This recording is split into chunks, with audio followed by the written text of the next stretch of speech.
Alright, this is Rich, making a video for POR work and how to use your tablets. So, first thing is you need to know the website, and that is www.porwork.com. Go ahead and sign into that. Okay, you're going to click connect. Okay, company ID is always the same. It's SPN 1736. Your operator ID is your initials, which you will already be given by the time you do this. In my case, it's RVC. And then you have a password. Your password's always going to be your last name.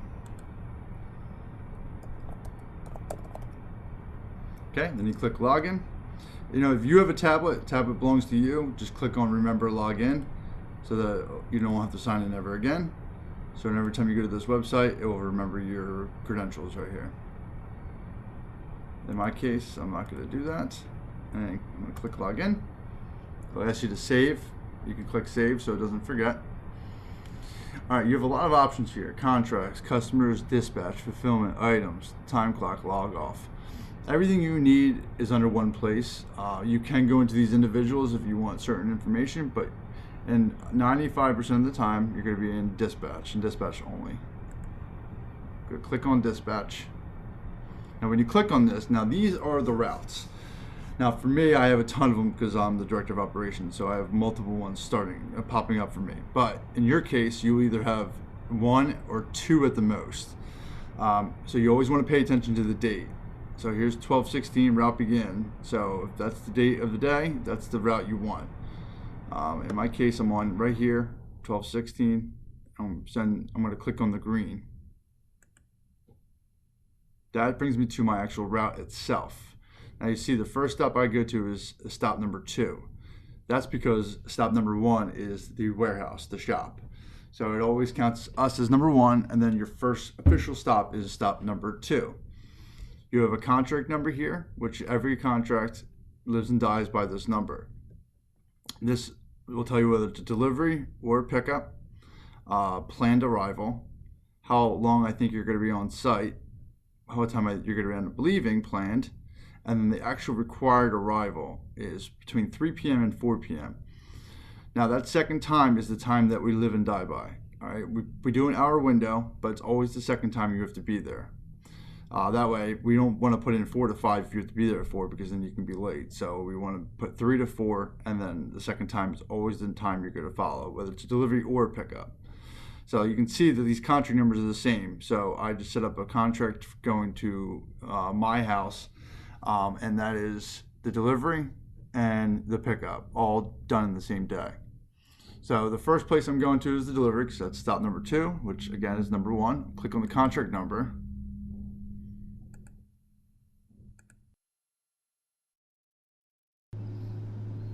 So this is important. So in order to see whether or not you have a note, so sometimes in the notes it will tell you to call the client ahead of time or call them 30 minutes ahead of time.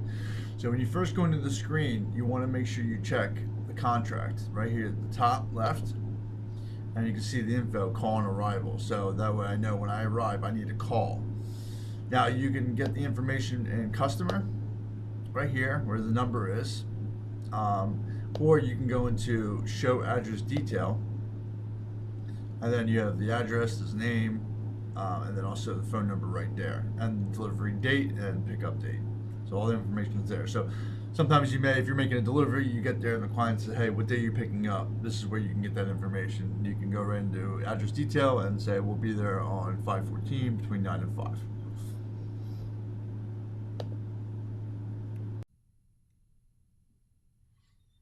Okay, so the very first thing I'm doing once I'm in this screen is I want to get directions, and I'll show you why in a second. So I click get directions, it'll bring you to a new screen, and I want to know what my ETA is. So I'd say 25 minutes going this way, 20 minutes going that way. I'll go with the longest time, 25 minutes. Okay, go back to that main screen, and then I'm going to go to click on my way. So before I leave the shop, I click on the way. And when you click on the way, it's going to require you to leave a note. And that note is going to be your ETA. So now I know it's 25 minutes. So ETA 25 minutes. Now again, it's ETA, so which means estimated time of arrival. Estimated is the key word there. And then I go ahead and submit that. That actually emails the client and tells them, hey, we're on our way. And that way they're not calling us saying, hey, where you guys at? How long are you going to be here? And so on and so forth. If I click next task, it brings me back to the screen I was just at. Okay, now I'm driving to the job and I get there. As soon as I get there, before I get out of my truck, I click arrived. All that does is I submit that and it tasks me in. So now I can see on my computer that you have arrived at your job. That's the most important thing, is that we can track exactly where you are at all times, because we do have people calling saying, when's my delivery, or you have time stops. So I want to make sure you're not falling behind. So it's extremely important that you are hitting that. Then you go to next task. Okay, now it's time to make the delivery of the items. So what do? I go to deliver items.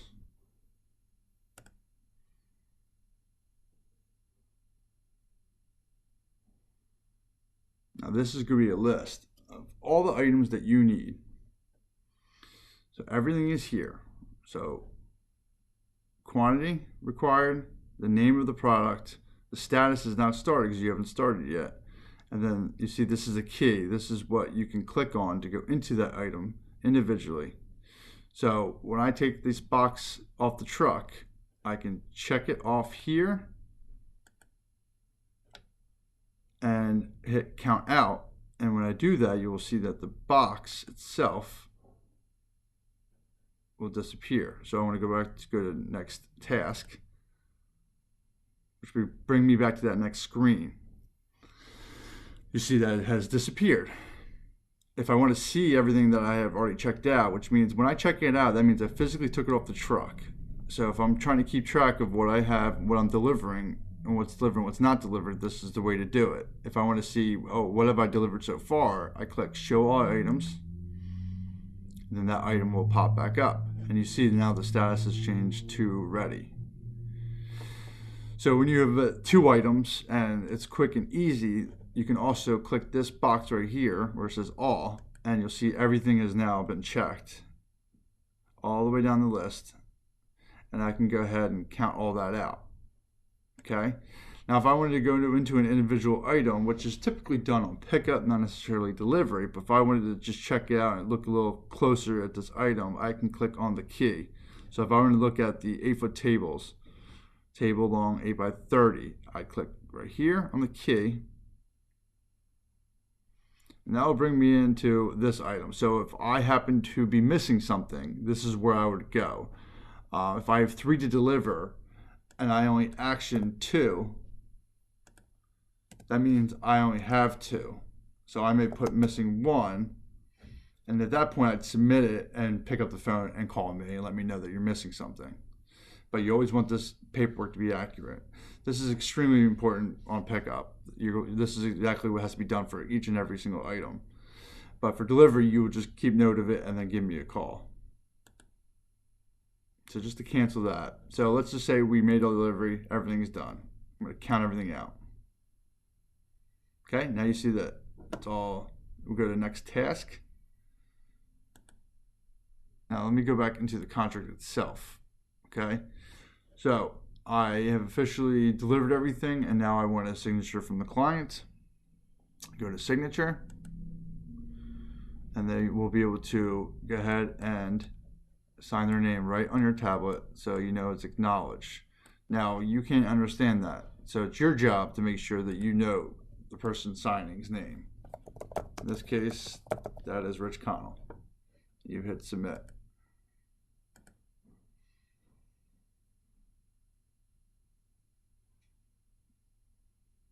All right, so going again to next task. I'm not done yet. Now I give him my truck.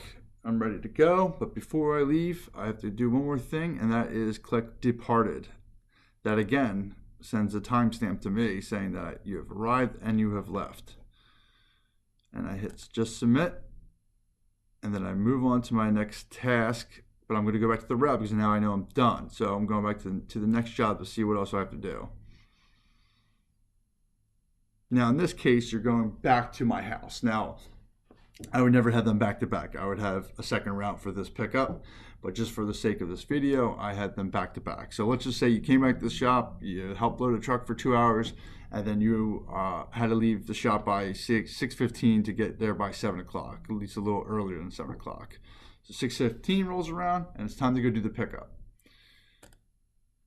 Now everything stays exactly the same. You already know the ETA, so you hit get directions, but again, it's a different time of day. So that's, it was done, at 3 p.m. or 2:30 you end up leaving to get there. Now this time you're leaving at 6:30 to get there. Traffic can be different, so just get directions again, find out the ETA, and then click on my way. So we'll just say ETA is 35 minutes now because it's traffic. Submit that. Go to the next task. Now I click I did on the way, so now I'm driving there, and then I've arrived. Click arrived and submit. Okay, next task. Now I want to pick up the items. Okay, now this is where things get a little more in depth. So I'm there, I'm picking up. I have all my boxes. Good, let's check that off, let's get rid of it. Count that in. Okay, next task. Okay, I'm going to pick up the 60-inch round tables, but they're missing one table. So I only have 5 out of 6. In this case, I need to go to the key where I can click on it, same line of the item that's missing. So I write down in here how many I picked up. Now let's show you here how many are required. 6.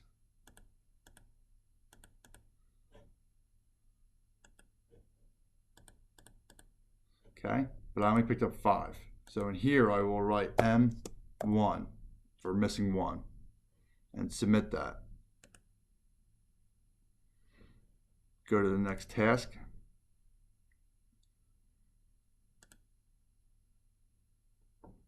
Okay, now you see how it says quantity done 5, quantity required for 6. The item hasn't disappeared because I'm missing something. So the status just changed to in process rather than ready. So it's no longer pink, so I haven't touched any of these items yet. And the box is already checked off, so when I click show all items, you see that we picked that up in full, 6 out of 6. Status changes to ready. Picked up 5 out of 6. Status changes to in process. So now I gotta go down the list, I'm gonna unclick show all items. So now you have to be careful. So if you were to go and count everything and just say everything is there, and you want to do it this way, and you click the box and you want to hit count in, you have to be careful because you already processed this one. So you have to uncheck this and then hit count in. So if you were to involve this in the rest of them, then it will check in that one table that's missing. So that's one way to do it.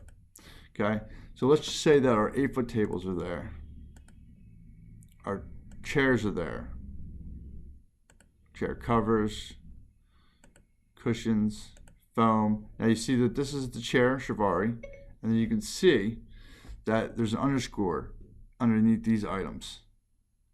That means they are part. These three items make up this product right here. We can get more into that later on.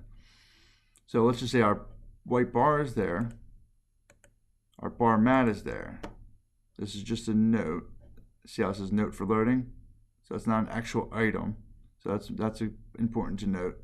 That's just a note for me to say, do not prep training order. Do not prep training order, meaning don't set this up. This is just for training. Okay, so I'm going to get rid of all that stuff. We counted it all in. It's good. Notice I did not check this one. Count in. Okay, go to next task. All right, now my china. So our plate dinners are there. Our plate salads are there. I'm missing 15 B&Bs. Actually, let's say I'm missing 20 B&Bs. So let's count in what we did pick up, and then we're going to go into the B&Bs.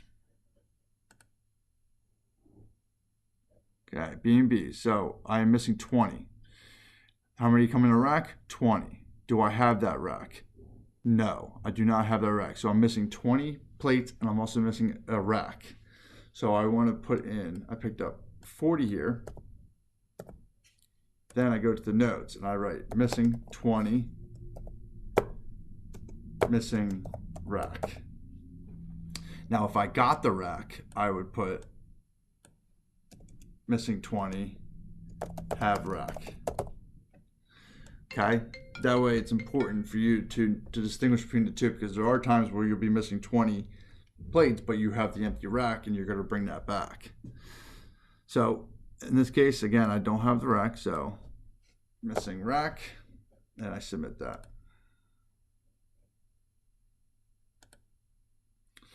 Now we have a process for flatware. I do not have anybody count on flatware on the road if it's less than 50 pieces, or if it's more than 50 pieces. So 50 pieces or less, you count them. If it's over 50 pieces, you do not count them. You account for them, meaning I can see, so here's the flatware right here, fork, salad, mod. I see the fork, salad, I see the Eurogainer, I see the knives, I see the spoons, but I have not physically counted each one.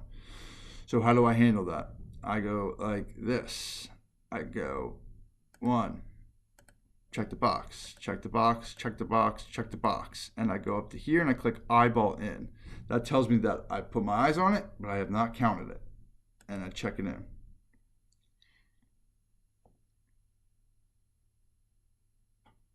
Okay? That's important.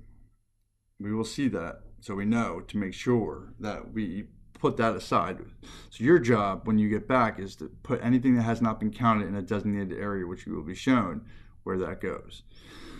Okay, so now moving on. Let's just say we have all of this, saucers.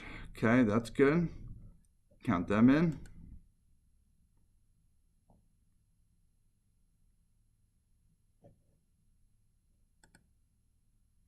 Okay, the next item is a shafer. So the shafer is made up of multiple parts that are all on his contract. So here's the main item, shafer 8-quart oblong. And here's the parts that make it up, a frame, a water pan, a lid, and 2 stern holders for each one. And then we happen to have some food pans in there, which aren't part of this kit. So you notice that everything underneath there has an underscore, underscore, underscore, underscore, and then no underscore. Even though this belongs to the shafer, it does not come with the shafer when it is rented. You have to individually rent this shafer, pan full. Okay, so now let's say we are missing 1 full shafer. So we have 5 out of 6. So this is how we have to handle that. So this is the main item. So I'm going to go click on the item itself. And I'm going to write that we have 5 shafers, missing 1. Submit that. In this case, I'm going to hit next item because I know the next item is part of this package. So it'll just bring me right directly to the same screen I was at rather than to the next item. I'm not sure why that did that, but here we go. So now I need to say, okay, the frame, I need to do it for each part. So the frame, I have 5. I am missing 1. Submit. Let's try next item again. Brings me back to the same screen. Okay, now the shafer pan, the water pan, I have 1 per kit, so I need to write down that we're missing 1. And 1 for missing 1. Submit.